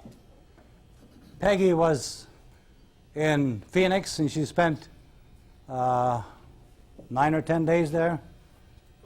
14? Okay. And she sat in on most of the sessions I had. Had her computer, and she's punching everything through. It's a step-by-step procedure, and I don't care whether it's a sex problem, a weight problem, a smoking problem, or anything else. Everything I do is a step-by-step procedure. You have an outline, I think, passed out to you? Like a 4 or 5 sheets? We didn't pass the outline yet? No. All right. We got to do that. It's a step-by-step procedure. All the way down through the library, into that nice comfortable chair in the library. That's where you do the therapy. But the therapy is done after the test.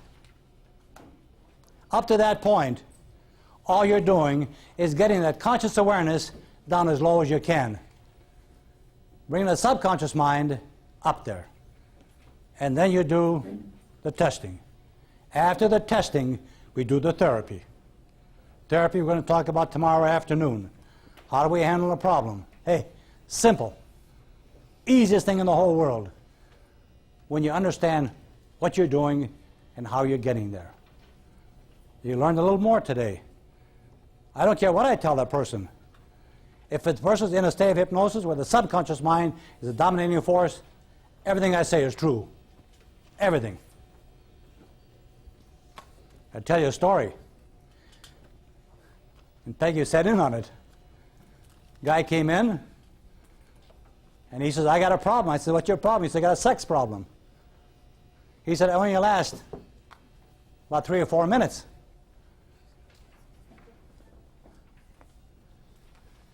But he does it 5 times a day. And he says, can't satisfy my wife. She's frustrated. No time I'm done, and she's waiting. He says, can you get me so I can last 15 or 20 minutes? I said, sure. I said, 5 times a day? He said, yeah. Sure enough. That's what we worked on. I had no problem with that. So, a lot of things you can work on. Even those things that sound even physically almost impossible. Yes? Do you see any application in like a family therapy type setting? It sounds like it's mostly individual for hypnosis. I work only with individuals. If a husband and wife got a problem, different sessions. I never try to work with husband and wife at the same time, boyfriend and girlfriend, because they're sitting in a chair wondering what the other person is thinking about. I don't want the distraction. One at a time. If you want to work with a group, you must figure them right away. You're not going to be as successful as you can with individuals. So you tell them ahead of time. Preference is individual, but if you want to save some money and do it as a group, all right, we'll do it. Everybody may not be successful, but you save some money, but you sacrifice something. Yes? Do you talk, can you have the subject talk to you in the trance, or don't you? Ooh, did you hear what he said? Oh my God. Get that hair down the back of my head. He said trance.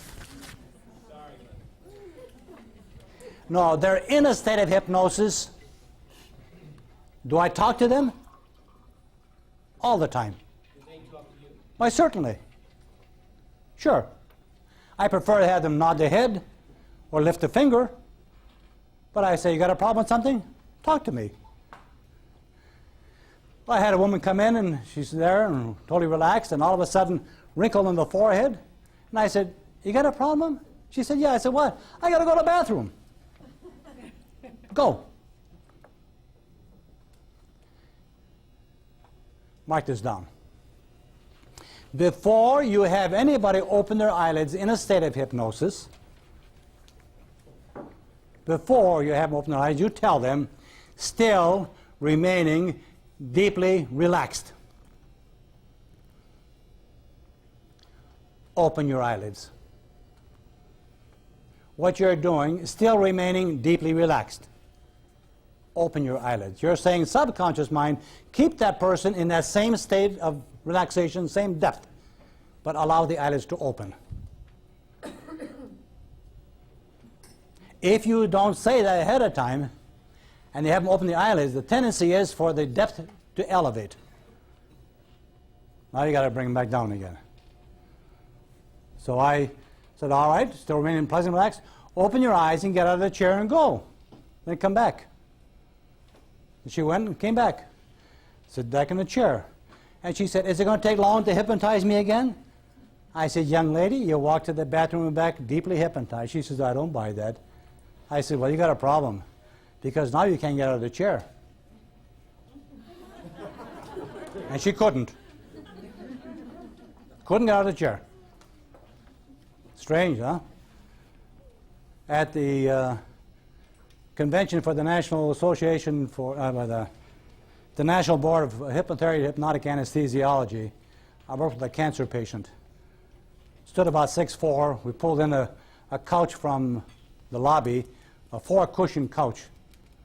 I had him there, and I had some of the like 60, 70 people in the room. And I worked with him. I had his immune system attacking the cancer cells and taking it down to the stool and urine. And he got up about 3 times. He started wrinkling. I said, you got a problem, Dick? And he says, yeah, I got to go to the bathroom. I says, okay. So remaining pleasant, relaxed, open your eyes and go. And walked out, came back, and back on the couch 3 times. And I said, the 3rd time, I said, do you understand what's happening? One guy says, yeah, he's peeing away his cancer cells. I said, you're right. So he came back in again. He says, boy, did I get rid of a lot of cancer that time. And he came over. He's going to sit down. I said, you got another problem, Dick. You can't sit down on that couch. He says, I don't know why. I said, well, you were gone. I said, this time, I put a big air bubble right there. You try to sit down, air bubble will just push you right back up again. So go ahead. So he walks over, he says, well, okay. And he couldn't sit down. He was stuck. He says, where the hell is it? I said, it's there. I can't see it, but you can feel it. He said, I can sure feel it, but it isn't there. I said, reach back and push it away. Pushed it away, and he sat down. Did this in Phoenix last December. I had a cancer patient in the back, and I brought him up in front to do some testing with him. I had him push the bubble away. And I said, go back and sit in your chair. And he walked over. I said, oh, Jesus, you had to do that, did you? You pushed the bubble in that chair. And he tried to sit in that chair, and he couldn't sit down because the bubble was there. Realized expectations. Good subjects. Well, understand, if that's what you tell him, and it's a false statement, and that false statement is true, what about everything else you say to him? What about everything else? It's true for you. It's all true then, isn't it? Yeah. So how nice it is, huh? So a person comes to you and says, hey, from this moment on and for the rest of your life, smoking is not for you. The very thought of putting a cigarette in your mouth causes your whole body to rebel against it. How you like that? So you think about putting it in there, you find, and each and every time you just think, words or thoughts rejecting a cigarette, like I don't smoke, it's not for me. You think I'm that stupid? Those very thoughts and those very words cause you to feel so comfortable, so satisfied, like you drank the most soothing, the most pleasant liquid. It's all true. We get into other things after a while. You say, you mean it's that simple? You bet it is. You bet it is. All right. We got back to first hurdle on suggestibility. What's next? Yes? One question about suggestibility is if a person is Louder. If a person is less suggestible, does that mean that he is resisting? The question is, if a person is less suggestible, is he resisting? Not necessarily so. We have the people who are real suggestible, and the average, and those who are not really suggestible.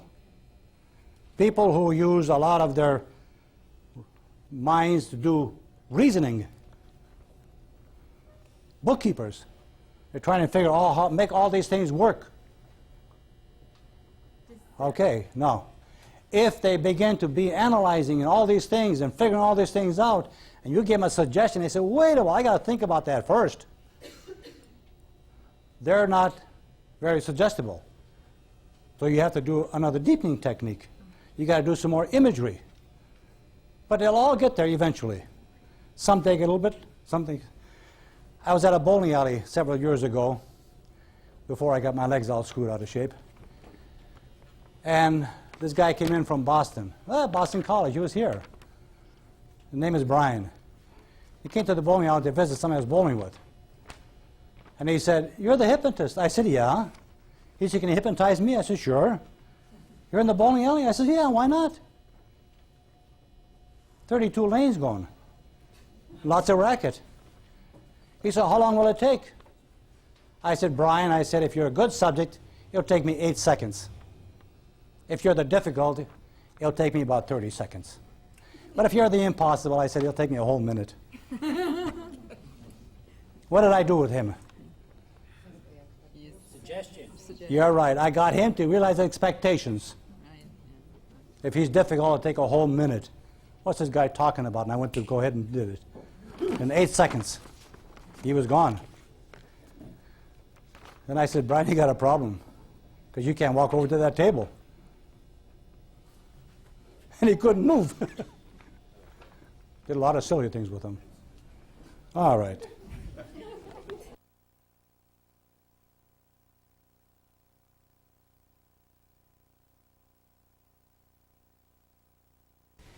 We talked about the deepening techniques this morning. I told you we're going to cover some of this over again several times. Deepening technique. You had to get that person into a deeper state. And you had to use their thought process to take them there. Because you can't think for them. Their brain responds to what's in the head. It's their thoughts, it's their brain, it's their body. So you say, think about, and you create. So a deepening technique that I have put together, and I think it's the very best, this classroom. I'll tell you, it's a gem. Most everybody has been in the classroom. Most everybody can't picture things. So, we create the picture. Now I said, if it's important, you repeat it several times. Picture and imagine that you're standing in a classroom. Not picture and imagine you're in a classroom. Because they can be in the classroom, but they're outside, look in the classroom, they see themselves in there. Picture and imagine that you're in the classroom. So look around in this classroom. What's in every classroom? Desks. Desk. What's in every classroom?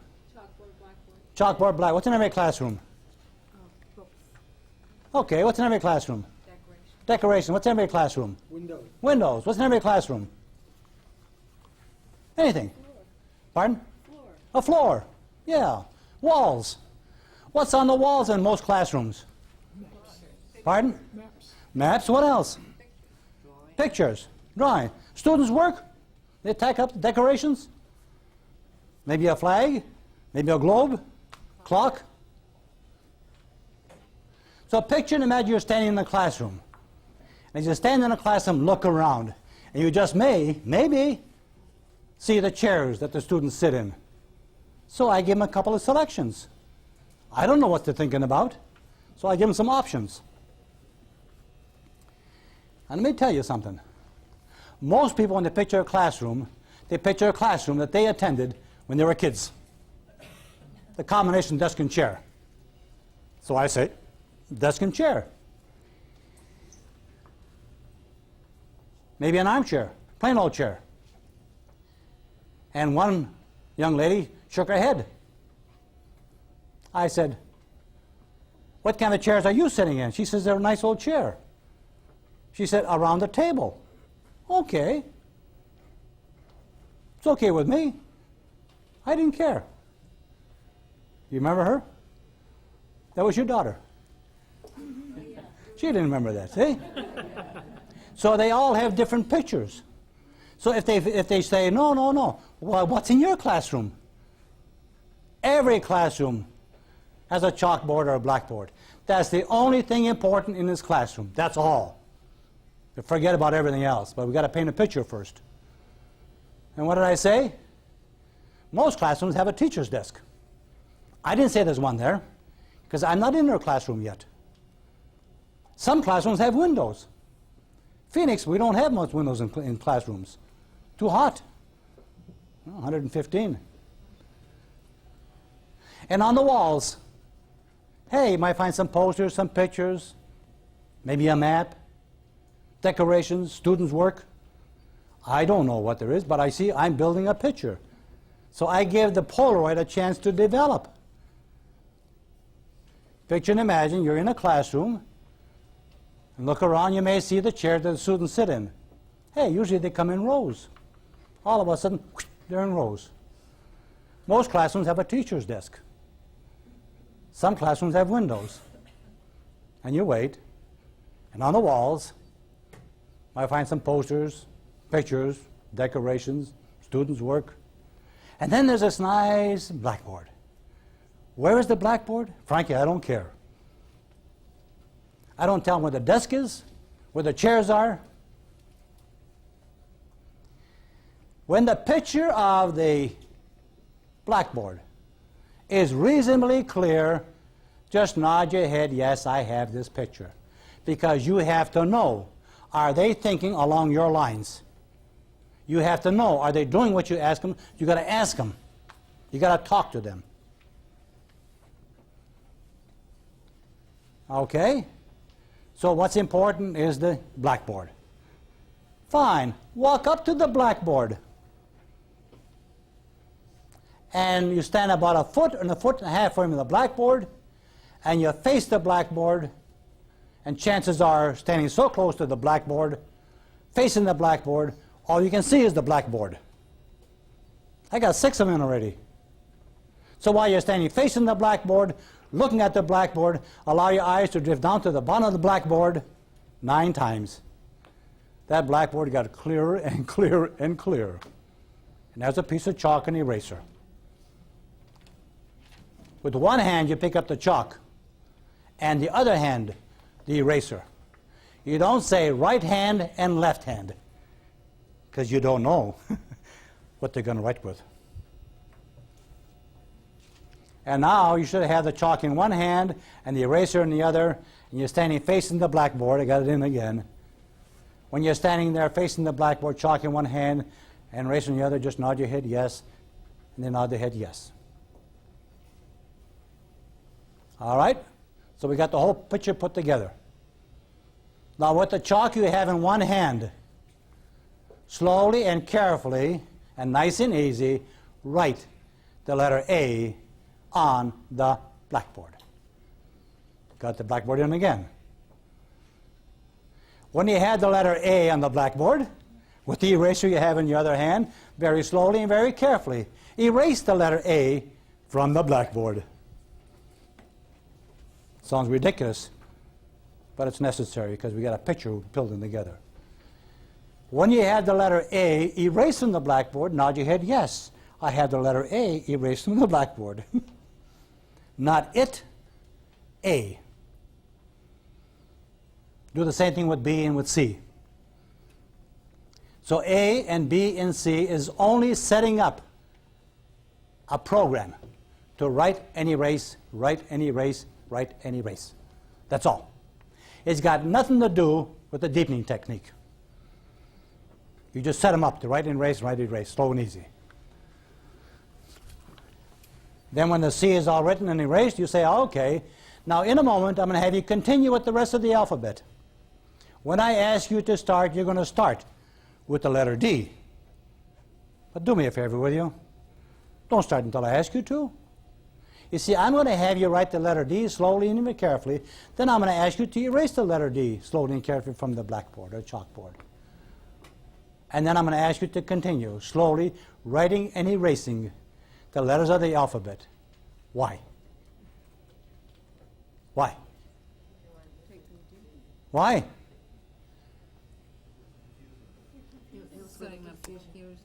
Each movement of the eraser causes you to relax deeper and deeper, and with each movement of the eraser you are relaxing deeper and deeper.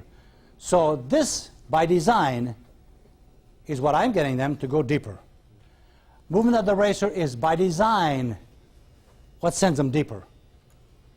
And now I have to do what? The confusion, which is the second way of putting a person into a deeper state of hypnosis.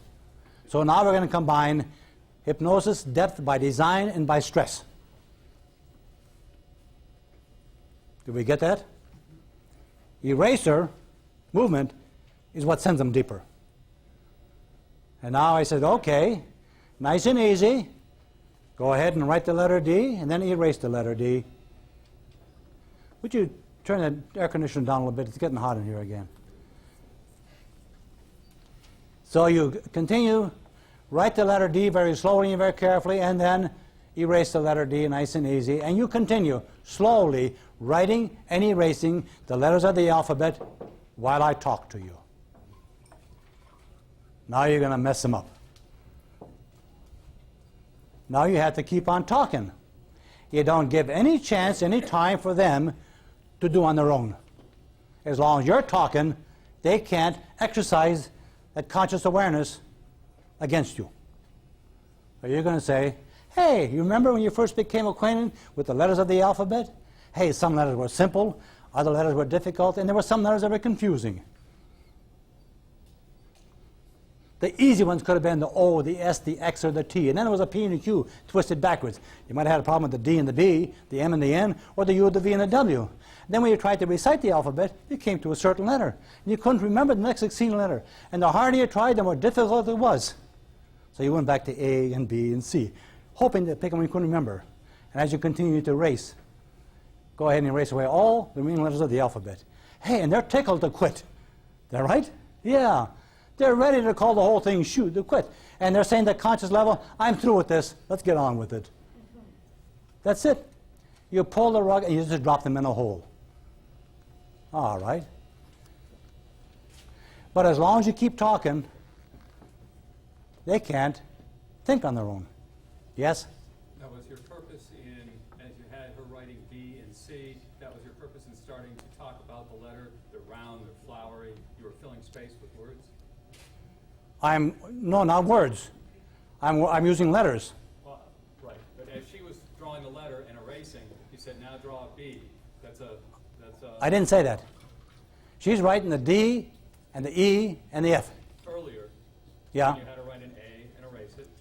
Then you had to write the letter B. You added, and this is a rounder letter, a more complex, a more flowery letter. It has Well, I said the letter B is a nice letter, got a lot of twists and turns and curves. Yeah. You see, I get them to focus on the B a little bit more. That's all.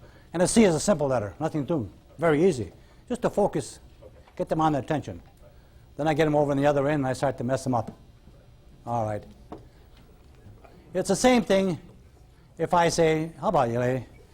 I'd like to have you count 20, 21, 22, 23. And keep on counting, would you? Am I louder? Loud, yeah. 20, 21, A little louder, go. 22, 23, 24, 25, 16, 15, 14, 17, 28, 29, 30, 31, 42, 47, 48, 49. You see, isn't it difficult? Yeah. It's so hard to keep thinking when you're messing their thinking up. So we can talk about the 1, 2s, and 3s, and we give them different numbers, and it's, you know, after a while, it's, oh, what's this guy doing? Then they just quit. They quit using their conscious awareness. So I got to get out of here. It's too stressful for me. All right. So then I say, go ahead and continue erase, and erase away all the remaining letters of the alphabet, for they're no longer important. Let them fade away, disappear, going, and gone. Now you can do a lot of things with that gone. You can use your hands and go gone. You see, I always say the subconscious mind is watching me. You think I'm nuts, but that's true. Subconscious mind is no longer inside their body, it's all around them. And it's gone. You do that, and they stop talking.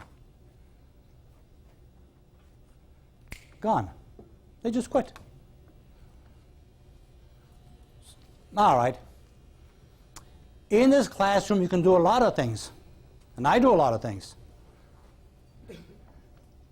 It's not a part of therapy, but it's a part of imagery. It could be later on part of therapy. So I say, hey, I'll tell you what I'm going to have you do. I'm going to have you write a few sentences on that chalkboard, the blackboard.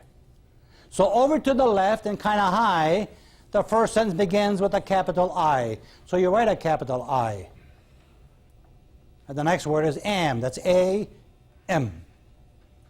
The next word you write is good. G-O-O-D. The next word is and. A-N-D. Next word is great. G-R-E-A-T. And they'll write just as fast or as slow as you call off those letters. That's fine. I think I better have you write another letter. So over to the left under the first I, you write another big I. Big I, capital I. The next letter you write is am. That's A-M. No, pardon me. The next one is love. I love. L-O-V-E. And the last word of the sentence is me. So the second sentence is I love me. The next one you can do anything.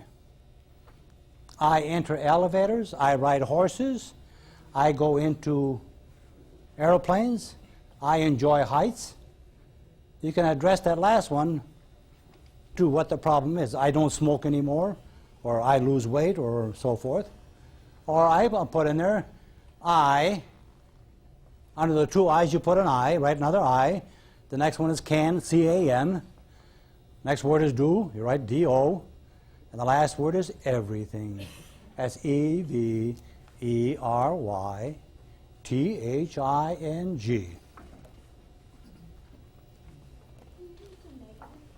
Can't hear you. Can you use the negative there? Can you say I don't? No. No negative. The brain doesn't follow a negative. I don't smoke. Doesn't do anything. All right. The message is I do smoke. That's what it's programming. That's what's there. Okay. Then I have them sit down in the classroom and we talk about things. What's a good person? What's a good person? Describe a good person. What's a good person? Oh, come on. What's a good person? Someone who's loving, kind, friendly, etc. Who said that? I do. All right. A good person is a lovable person, a kind person, a friendly person, a compassionate person, understanding person, a joyful person, a happy person. What's a great person? Great person? Person who accepts responsibility for being. Great person? We're talking about characteristics. Great person. What? Intelligent. What else? Does good things for others. Successful. Honest. Trustworthy. Courageous. Reliable. Come on, we just poured on. Courageous. Hey, that's good. Don't stop at courageous. Keep right on going. As much as you can. So you consider yourself, you wrote as I am, consider yourself that what? That compassionate, understanding, relaxed person, so forth and so on. All right, down the line. Repeat as much as you can. You're filling in a little bit, you see. And I love me. I got news for you.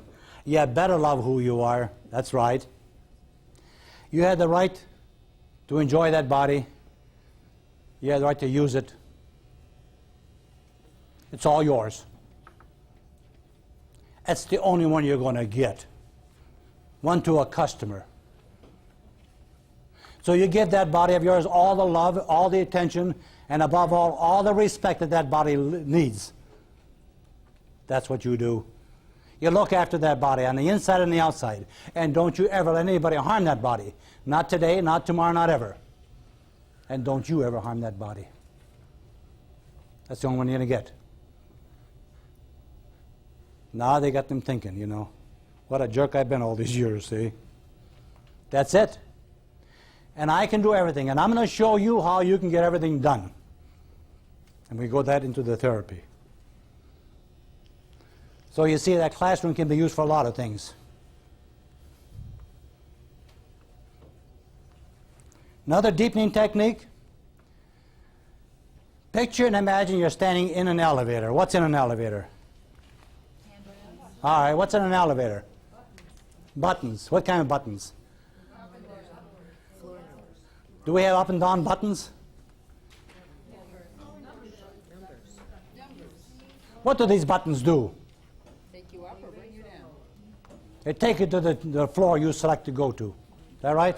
All right, make it easy. Make it simple. Where are the buttons located? Who the hell cares? What kind of handrails? Who cares? We don't know. Picture and imagine you're in this elevator and look around this elevator. Since I didn't tell them what there is in the elevator before I put them there, I'm not going to tell them what they see. Because if I say, hey, you got nice gold handrails, geez, I'm in the wrong elevator. I better get out of here. That's right. Now listen again what I got to say. Once they start rejecting your suggestions, you're on a slide. The tendency is to reject all the suggestions thereafter. So don't get yourself in the middle. Don't say things are unless you make them so. So look around this elevator. There's handrails. There's buttons you push to take the elevator to any floor. You may even have some recessed lights up there. I don't know. On the floor, you might have some tile, some floor covering. Doors open. Hey, you don't mind an elevator, do you? No, that's fine. Okay. They say, yeah, get them out fast. All right. Now, in a moment, yes? How do you know when to be more descriptive than You're more descriptive. general on certain things like your deeply? Okay. I said it 4 or 5 times today. Let's do it one more time. If you want to see, if you want them to see something particular, you tell them what they're going to see before you put them in a position to make the observation. So you're very particular there. Yes. If it's not very particular, if you want to see something general, then you don't have to be descriptive. Like the elevator or something. Elevator. That's right. Getting cold? God, it's hot in here. It says the air, it's right up there. All right. Okay. Okay. All right? Okay. In a moment, I'm going to snap my finger like this. The next time I snap my finger, cause the elevator door to close and cause the elevator to go down.